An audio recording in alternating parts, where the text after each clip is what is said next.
I choose diversity. Because who wants a one flavor world?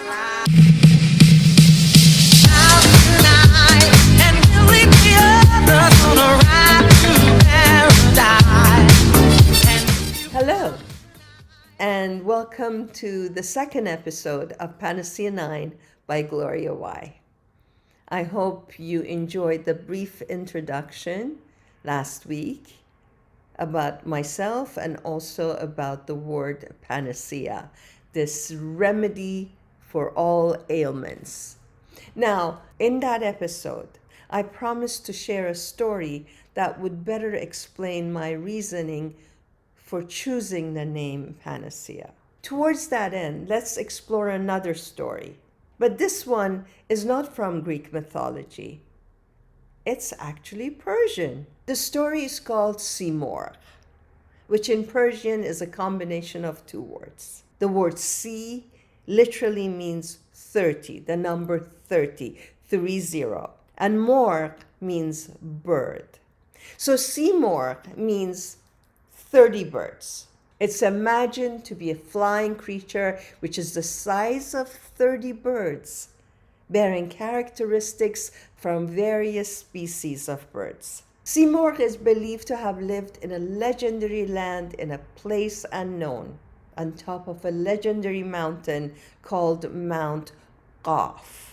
Mount Qaf has its origins in Persian and Arab literature, both of which come from a Quranic parable. It is said in that parable, Mount Qaf is said to be the loftiest mountain created to support the earth and the parent of all earthly mountains. It is an unreachable place filled with blue spaces that creates the skies. So anyway, the legendary Simorgh lives on the peaks of Mount Qaf.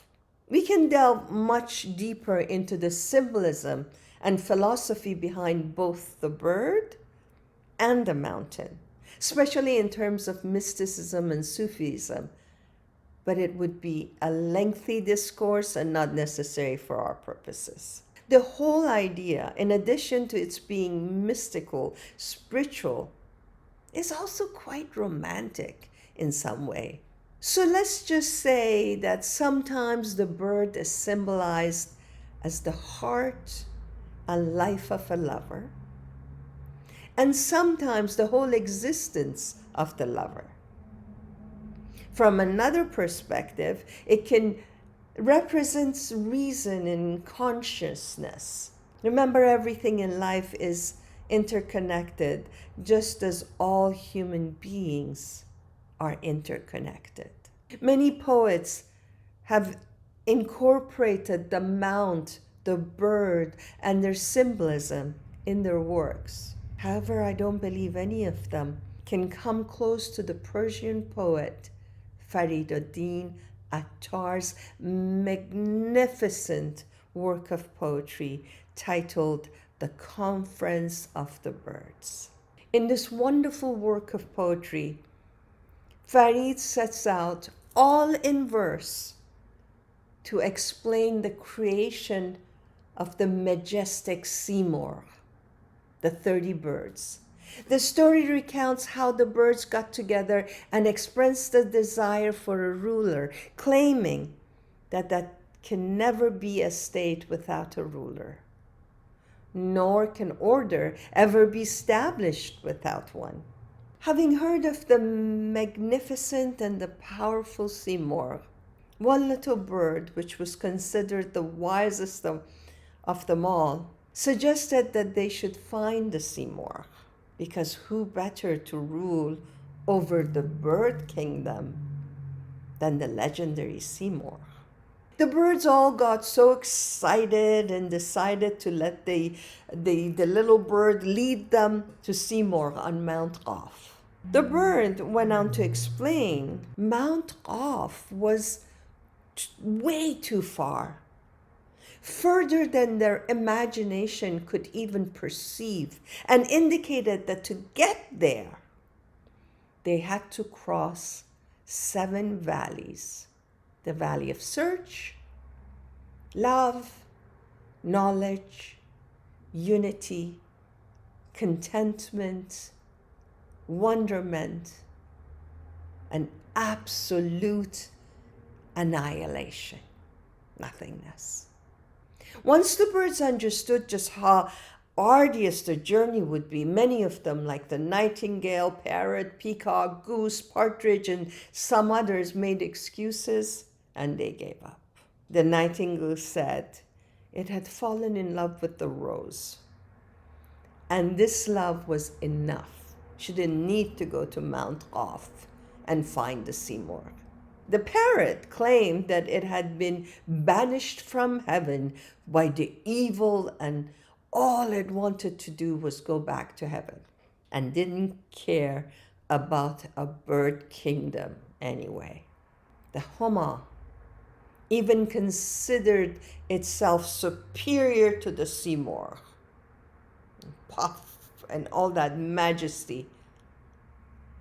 But that wise little bird at the beginning dismissed all their concerns and convinced them to start the journey because the destination would be worth it.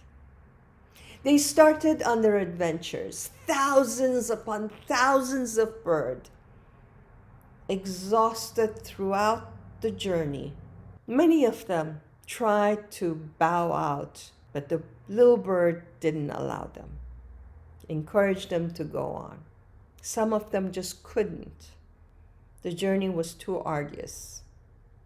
And one by one, they started to descend back on earth. So finally, some of them arrived and they were poised to behold the legendary bird, the Simorgh, the Phoenix. But all they could see was their own collective vision.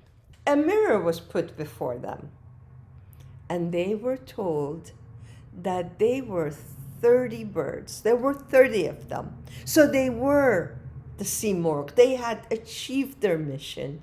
And therefore, the Simorgh, literally meaning 30 birds, was them. They collectively constituted the Simorgh, the Phoenix, because they traveled the path and attained their goal. Sort of like human beings being created in God's own image. If you believe in God, of course. For the record, I do. So now let's connect the Simorgh, this incredibly powerful bird, the Phoenix, to the word Panacea. They're both mythical, but we are interested in what the myths represent, which is the fact that the remedy or the power or the immortality or the illumination and the heavenly bliss is all in ourselves, in understanding our connectivity and the fact that attaining an ultimate goal may not be easy, but once attained, we see our own image in it. So why not consider ourselves an element of a panacea or a philosopher's stone or the Simorgh? Let's remember that stories inhabit our imagination, and slowly over time, the wisdom of those stories trickle down into our hearts, depending on our own individual journeys. Human can be likened to the birds in this story. We all have our ideals, our fears, our anxieties, while holding on to our own specific versions of truth or the reality of life. We are like those birds. We fly together and collectively constitute humanity. But the road traveled is different for each and every one of us. I guess the story reflects on the reality that truth is not static. We each tread our path according to our capacities. Our paths evolve as we evolve. And those who are trapped in their hardened beliefs and cannot let go of the dogmas or the superstitions or prejudices are, I guess, depriving themselves of moving forward, expanding their path, and evolving. I know it was a roundabout way of explaining the name of the series of podcasts. It actually took me 2 episodes to explain fully.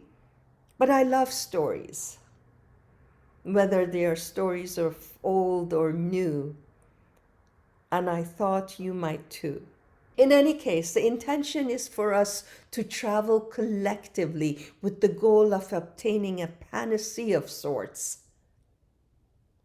And the number 9? The number 9 is the highest single digit, symbolizing fulfillment and completeness of all the other single digits before it. Now, some of you who know me already may say, well, she picked number 9 because she's a Baha'i, and the significance of number 9 in the Baha'i faith. While that might be true to some extent, the reality is that 9 is the most complete number. So we begin a series of podcasts titled Panacea9. Needless to say, I need your help in growing the channel. So subscribe to our YouTube channel and follow us on the different social media platforms. Please help me do my bit, my part. Use my experiences in life, my travels, my challenges, and my triumphs to help start new dialogues, fulfilling dialogues, enriching dialogues, discourses, and conversations that help us grow not only as individuals, but also collectively as a global society. I bid you goodbye wherever you are, and hope you will tune in next time for more from Panacea9. Bye, everyone.